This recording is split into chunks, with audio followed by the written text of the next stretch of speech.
கர்த்தருடைய பரிசுத்த நாமம் மகிமைப்படுவதாக. இறைமகன் இயேசு கிறிஸ்துவின் இனிய நாமத்தில் உங்கள் யாவரையும் நான் அன்புடன் வரவேற்கிறேன். இயேசுவின் உயிர்த்தெழுந்த வல்லமை ஊழியர்கள் சார்பாக உங்கள் யாவரையும் இயேசுவின் நாமத்தில் வாழ்த்துகிறேன். அல்லேலூயா. இந்த நாளில் நான் பார்க்க போகிற தலைப்பு கடைசி கால அடையாளங்களும் இயேசு கிறிஸ்துவின் தீர்க்க தரிசனங்களும் என்ற தலைப்பில் பார்க்க போகிறோம். இதை தொடர்ந்து நம்ம நடத்தி கொண்டு வருகிறோம், தியானித்து கொண்டு வருகிறோம். குறிப்பாக இதில் சொல்ல போனால் இந்த பஞ்சங்களை குறித்து நம்ம பார்க்க போகிறோம். அல்லேலூயா. எடுத்துக்கொள்ளுங்க. மத்தேயு எழுதின சுவிசேஷம் 24ஆம் அதிகாரம் 7வது வசனத்தை வாசிங்க. ஜனத்துக்கு விரோதமாய் ஜனமும் ராஜ்யத்துக்கு விரோதமாய் ராஜ்யமும் எழும்பும், பஞ்சங்களும் கொள்ளை நோய்களும் பூமி அதிர்ச்சிகளும் பல இடங்களில் உண்டாகும். ஆமென். அல்லேலூயா. இப்போ இந்த வசனத்தின்படி எல்லாத்தையும் நம்ம உற்று நோக்கி பார்க்கிறோம். உலகத்தில் நடக்கிற எல்லா சம்பவங்களையும் நம்ம உற்று நோக்கி பார்க்கும்பொழுது, வேதத்தோடு கூட ஒப்பிடும்போது, ஆமென், எங்கு பார்த்தாலும் பஞ்சங்களும் கொள்ளை நோய்களும் பூமி அதிர்ச்சிகளும் உண்டாகி கொண்டிருக்கிறது. யுத்தங்களின் செய்திகளையும் கேள்விப்படுகிற வசனத்தின்படி எங்கே பார்த்தாலும் பயங்கரமான யுத்தங்கள் நடந்து கொண்டிருக்கிறது. அதெல்லாம் நம்ம கேள்விப்படுறோம். ஒரு தேசத்தில் ஒரு யுத்தம் நடக்குதுன்னு சொன்னால் அதன் மூலமாக அநேக ஜனங்கள் கொன்று குவிக்கப்படுகிறார்கள்.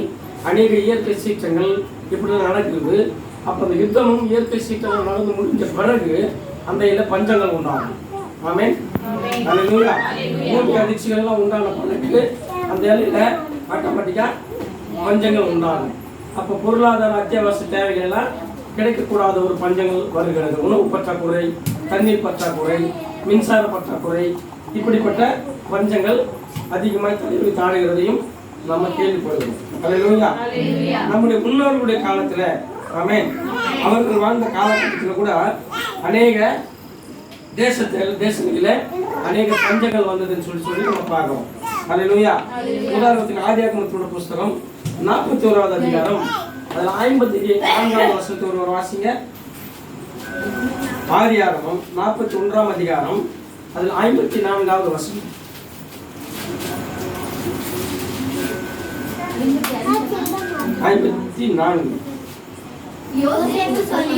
யோசேப்பு சொல்லியபடி 7 வருஷம் பஞ்சம் தொடங்கினது. தேசமெங்கும் பஞ்சம் உண்டானது. ஆனாலும் எகிப்து தேசத்தில் ஆகாரம் இருந்தது. அல்லேலூயா. அப்போ 7 வருஷம் பஞ்சம் வரும்னு சொல்லி சொப்பனத்தின் மூலமாக, தீர்க்க தரிசனத்தின் மூலமாக தேவன் எச்சரிப்பு கொடுக்கிறார். ஆமென். அதை யோசேப்பு ஞானமாய் கண்டுணர்ந்து அந்த 7 வருஷம் பஞ்ச காலத்துக்கு முன்பதாகவே தானியங்களை களஞ்சியங்களை சேர்க்கிறார். ஆமென். அப்படி சேர்த்து மற்ற தேசங்களுக்கு அதை கொடுத்து உதவுகிறான். அல்லேலூயா. தேவனுடைய ஆலோசனைப்படி, ஞானத்தின்படி, புத்தி உள்ளவனாய் என்ன பண்றாங்கன்னா அதை பகுத்தறிஞ்சு பார்த்து 7 வருஷம் பஞ்சகாலம் வருவதற்கு முன்பதாகவே விளைகிற தானியங்களை சேர்த்து வைத்து, கிடங்குகளை சேர்த்து வைத்து எகிப்து தேசத்துக்கும் கொடுக்கிறான், சுற்றி இருக்கிற தேசங்களுக்கும் அதை கொடுக்கிறான். அல்லேலூயா. இப்படியாக பஞ்சம் உண்டானது. அப்போ இது ஒரு உணவு பஞ்சம். அல்லேலூயா. இது வந்து ஒரு ஆகாரத்தினுடைய பஞ்சம். அல்லேலூயா. அதே போல அநேக தேசங்களில உணவு பஞ்சம், தண்ணீர் பஞ்சம், அத்தியாவசிய பொருள் கிடைக்காத ஒரு பஞ்சம் வருகிறது. கேஸ், பெட்ரோல் இவையெல்லாம் கிடைக்கக்கூடாத ஒரு பஞ்சம் வந்து கொண்டிருக்கிறது. அப்போ இந்த உணவு பஞ்சம் மற்றும் தண்ணீர் பஞ்சம் இவைகளை நாம் தேசங்களில் இருந்து வரும்போது மற்ற தேசங்களில் இருந்து அது சரி செய்யப்படணும். ஆமென். இப்போ அந்த அத்தியாவசிய பொருட்கள் எல்லாம் கிடைக்காத ஒரு பட்சத்தில் பஞ்சம் வருகிற காலகட்டத்தில் சில மாதங்கள் ஆகும், சில பல மாதங்கள் ஆகும். அப்போ அது சரியான நிலைமைக்கு வருவதற்கு சில பல மாதங்கள் ஆகும். அல்லேலூயா. ஆனாலும் எப்படின்னு சொன்னீங்கன்னா மற்ற தேசங்களிலிருந்து, மற்ற பட்டணங்களிலிருந்து உதவி செய்கிறவர்கள் வந்து அந்த உணவு பஞ்சத்தை ஓரளவு போக்கிக் கொள்ளலாம். அல்லேலூயா. அப்போ எல்லாம் மற்ற தேசங்களுக்கும் உதவி செய்து இந்த தீர்த்து விடலாம். இதே போல இன்னும் பயங்கரமான பஞ்சங்கள் வரும். ஆனால் கிடைக்காத ஒரு பஞ்சம் வரப்போகுது. உணவு பஞ்சம், தண்ணீர் பஞ்சம், மற்ற அத்தியாவசிய பொருட்களோட பஞ்சம்லாம் வரும்போது மற்ற பட்டணங்களில் இருந்து இருக்கிற இடத்துல இருந்து கொண்டு வந்து இல்லாத இடத்துல கொடுக்குறாங்க. இதெல்லாம் சரி செய்து கொள்ளலாம். ஆனால் சரி செய்யவே முடியாத ஒரு பஞ்சம் வரப்போகிறது. கிடைக்கவே கிடைக்காத ஒரு பஞ்சம் வரப்போகிறது. ஆமென். இன்னும் நல்லா உதாரணம் சொல்ல போனா, சென்னை பட்டணத்துல மழையினால் பாதிக்கப்பட்ட கொடுமையை நம்ம பார்த்தோம். சில இடங்களுக்கு முன்பதாக சென்னை பட்டணத்தால் மழையினால் பாதிக்கப்பட்டது. உணவு, தண்ணீர், பால் மற்றும் இன்னும் அத்தியாவசிய பொருட்கள் கிடைக்காத ஒரு பஞ்சம் வந்தது. எத்தனை பேருக்கு தெரியும்? ஆமென். ஒரு சொந்த பந்தங்கள் போன் வசதி கூட இல்லாம தண்ணீர்ல முழுக்கப்பட்டு, வாகனங்கள்லாம் தண்ணீர்ல முழுக்கப்பட்டு மாடிகளில் ஏறி அமர்ந்து கொண்டிருந்தார்கள். அல்லேலூயா. சென்னை பட்டணத்துல குறிப்பிட்ட இடங்கள் மயிலாப்பூர்ல ரொம்ப டொக்கான ஒரு ஏரியா. அதுல போட் வச்சு வெளியே போய் கடைக்கு போயிட்டு தேவையான பொருள்லாம் வாங்கி வந்தாங்க. நம்ம ஒரு செய்திகளின் மூலமா டிவியில நம்ம பார்த்துருக்கோம். அல்லேலூயா. அப்போ இப்படிப்பட்ட பொருள்கள் கிடைக்காத ஒரு பஞ்சம் வந்தபோது இருக்கிற இடத்திலிருந்து இல்லாதவர்களுக்கு ஹெலிகாப்டர் மூலமாக உதவிகள் செய்யப்பட்டது. டிஃபன்லாம் வாங்கிட்டு வந்து மாடி மேல கொடுத்தாங்க. அப்படியே அங்கே இருந்து பாஸ் பண்ணி எல்லோரும் அந்த ஆதாரத்தை போடுறாங்க. இதெல்லாம் நம்ம பார்த்தோம். அல்லேலூயா. இது அத்தியாவசிய பொருட்கள் சம்பந்தப்பட்ட பஞ்சங்கள். ஆனால் வேறொரு பஞ்சம் வரப்போகிறது. ஆமென். பாப்பா கொஞ்சம் கம்முனு சொல்லுங்க, கொஞ்சம் கண்ட்ரோல் பண்ணுங்க.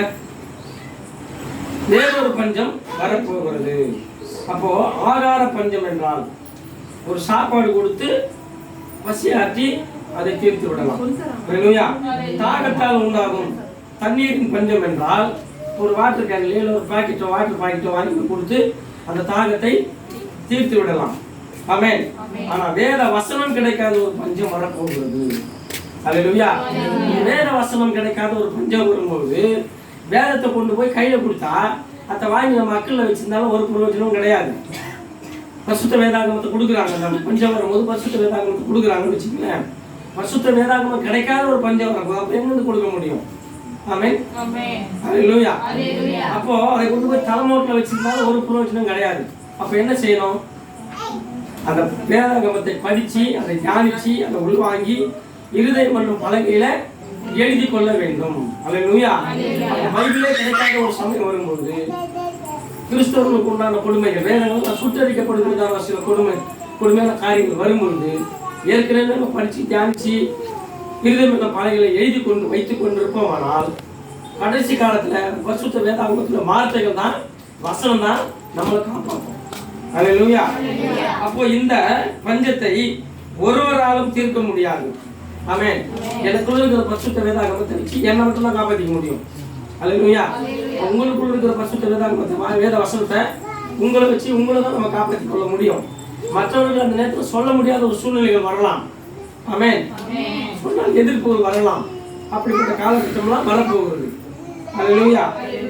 அப்போ காற்றுள்ள போதே தூக்கிக் கொள் என்கிற பழமொழியின்படி என்ன செய்யணும்னா, இன்றைய காலகட்டத்திலேயே தேவன் கொடுத்து இருக்கிறதால இந்த அனுக்கிரக காலத்திலேயே அவன் வேதத்தை வாசித்து அதை தியானித்து அதை இருதயம் பலகையில் எழுதி கொண்டு கர்த்தருக்கு பிரியமானபடி வாழ வேண்டும் என்று உங்களை மிகவும் அன்போடு கூட கேட்டுக்கொள்ளுங்க. அதனால வீட்டில் வேதம் வாசிங்க, ஜெபம் பண்ணுங்க, கர்த்தரிடத்துல பேசுங்க.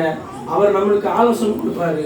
அப்படி ஆலோசனை கொடுக்கும் பொழுது கடைசி காலத்தோட அடையாளம் நம்ம கண்முன்னே காக்கும் பொழுது ஜாக்கிரதை உள்ளவர்களாய் விழிப்புணர்வு உள்ளவர்களாய் மாறிக்கொள்வது நல்லது. அல்லேலூயா. வேத வசனம் கிடைக்காத பஞ்சம் வரும்னு எங்க சொல்லப்பட்டிருக்கிறது அப்படின்னு சொல்லி பார்த்தீங்கன்னா, ஆமோஸ் தீர்க்கதரிசியின் புஸ்தகம் 8ஆம் அதிகாரம் அது 11வது வசனத்தை வாசிங்க.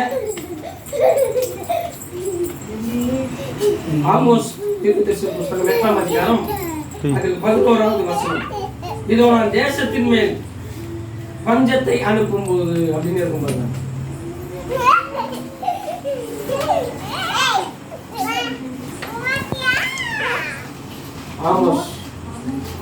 ஆமோஸ் 8:11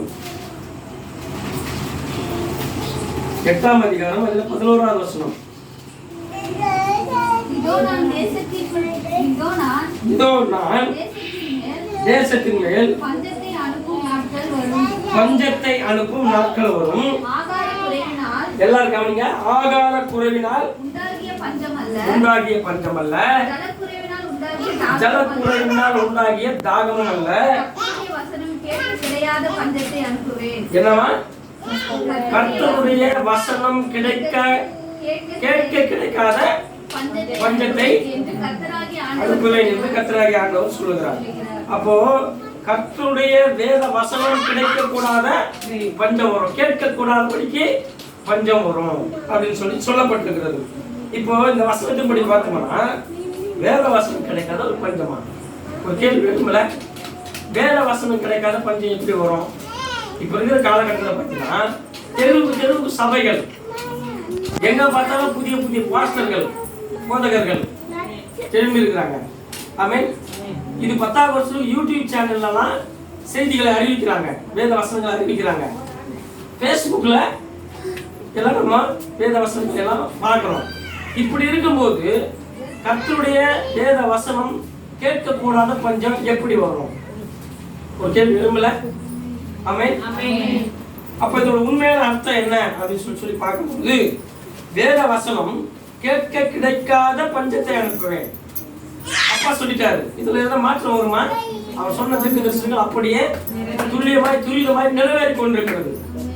ஆனா உலகில் நடக்கிற சம்பவங்களை பார்க்கும்போது யூடியூப் சேனல்ல, ஃபேஸ்புக்ல 5 சபை 6 சபை, ஒரு ஊர்ல 10 சபை அப்படின்னு சொல்லி எங்க பார்த்தாலும் சபைகள் எழுப்பி போதிக்கப்பட்டு கொண்டிருக்கிறது. எங்க பார்த்தாலும் போதகர்கள், புதிய புதிய போதகர்கள் ஊழியத்துக்கு வராங்க.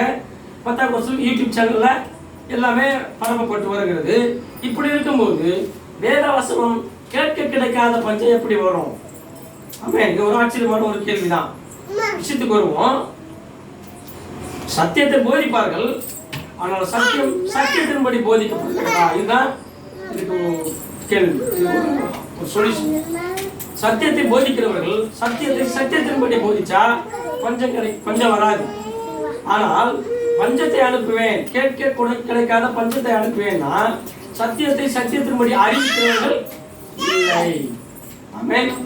தேவனை தேடுகிறவன் இல்லை, உணர்வுள்ளவன் ஒருவனும் இல்லை, எல்லோரும் பாவம் செய்து ஏகமாய் வழி விலகி போனார்கள் அப்படின்னு சொல்லி வசனங்கள் சொல்லப்படுகிறது. இப்ப பார்த்தீங்கன்னா ஊழியங்கள் அநேகமாய் செய்யப்படுகிறது. சில பல இடங்களில சுயநலமாய் வசனங்கள் போதிக்கப்படுகிறது. ஆமென்.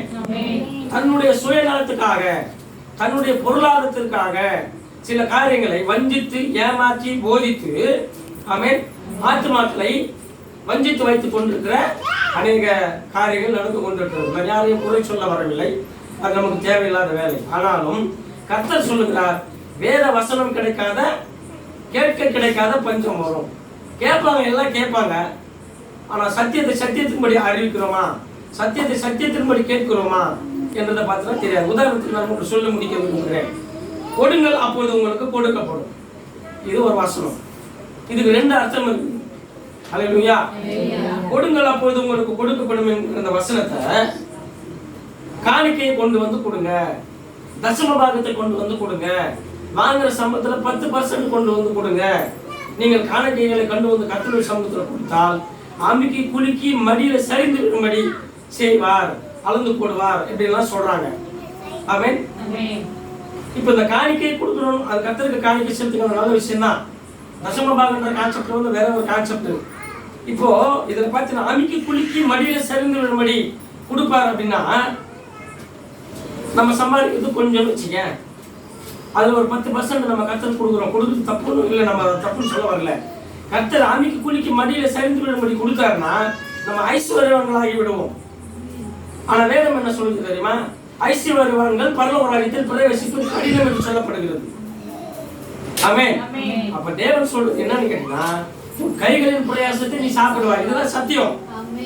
நீங்க காணிக்கு கொண்டு வந்து கொடுத்துட்டா அமிக்கு குளிக்கு மடியில சேர்ந்து விடும்படி கொடுப்பாருன்னு சொல்லிட்டு இன்னைக்கு கதை சொல்லி நிற்கிறாங்க. வஞ்சித்து ஏமாற்றி கொண்டு இருக்கிறார்கள். ஆமென். சுயநலமாய் போதித்துக் கொண்டிருக்கிறார்கள்.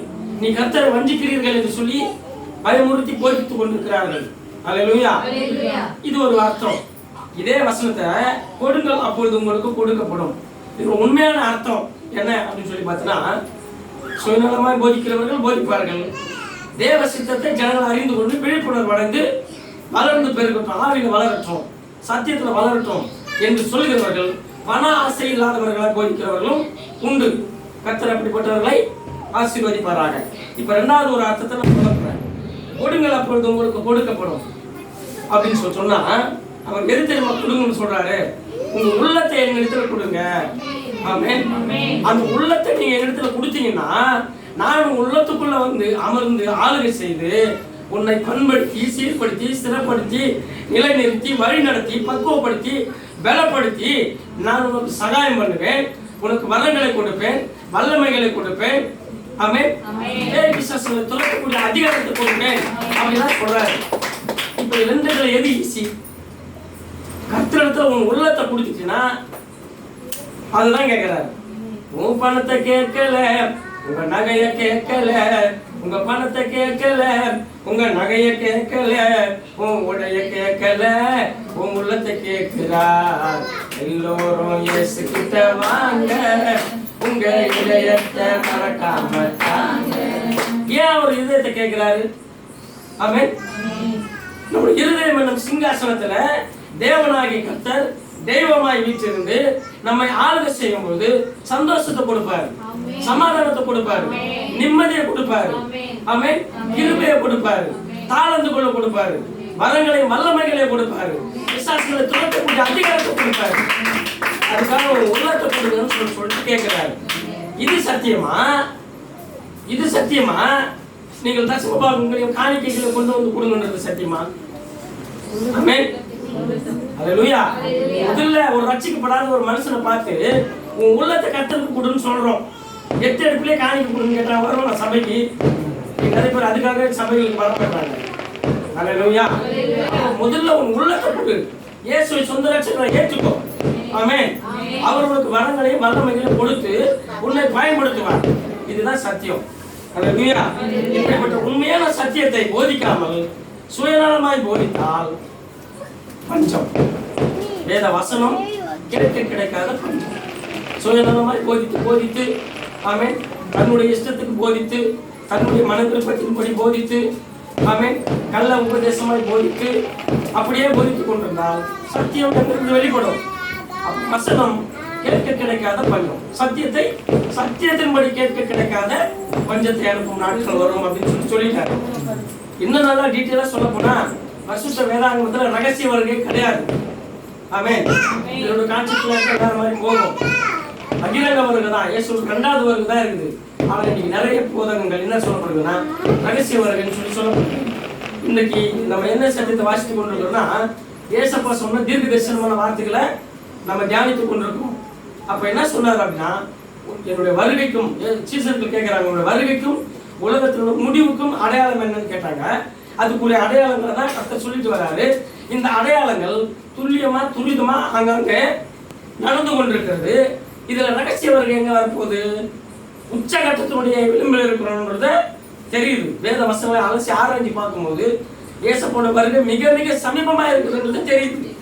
அப்புறம் 2வது வருகை தான் வரும்ன்றதும் தெள்ள தெளிவாய் தெரியுது.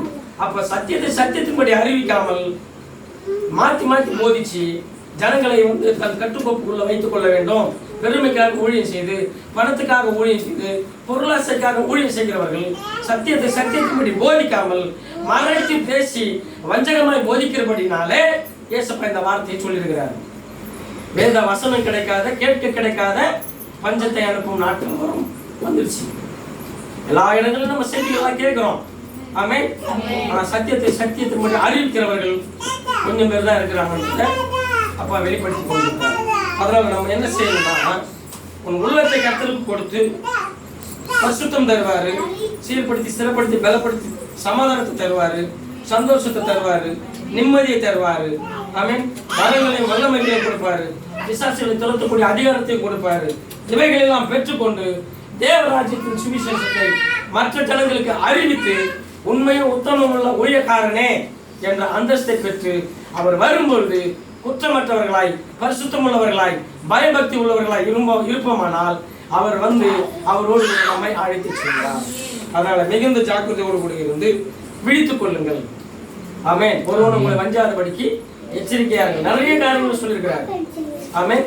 அதனால இந்த தலைப்பு நம்ம என்ன பார்க்கணும்னா, வேத வசனம் கிடைக்காத பஞ்சத்தை அனுப்புவேன். அது ஆகார குறைவினால் உண்டாகும் பஞ்சம் அல்ல, ஆமென், தாகத்தால் உண்டான பஞ்சம் அல்ல என்கின்ற வார்த்தையை ரொம்ப கவனமா கேட்டு அதற்குரிய காரியங்கள்ல சத்தியத்தை அறிந்து கொண்டு சத்தியத்தின்படி நடக்கணும். அல்லேலூயா. பஞ்சம் வர போகுது தேசத்திலே, பல தேசத்திலே ஆகார குறைவினால் உண்டாகும் பஞ்சமல்ல,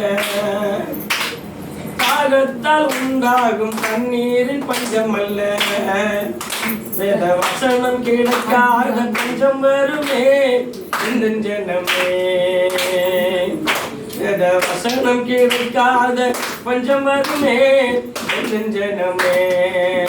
இந்த வார்த்தையின்படி ஆமென் விழித்திருந்து ஜெபம் பண்ணுங்கள். வேதத்தை வாசியுங்கள். கர்த்தரிடத்தில் ஜெபம் பண்ணி பேசுங்கள். ஆவிக்குரிய ரகசியங்களை வெளிப்படுத்துவார். உலகில் நடக்கிற சம்பவங்களை வெளிப்படுத்துவார். விழிப்புணர்வுகளை நம்மளை வச்சு பாதுகாத்து பராமரித்து அவர் வரும்போது அவரோடு கூட நம்மை அழைத்து செல்வார். அல்லேலூயா, அல்லேலூயா.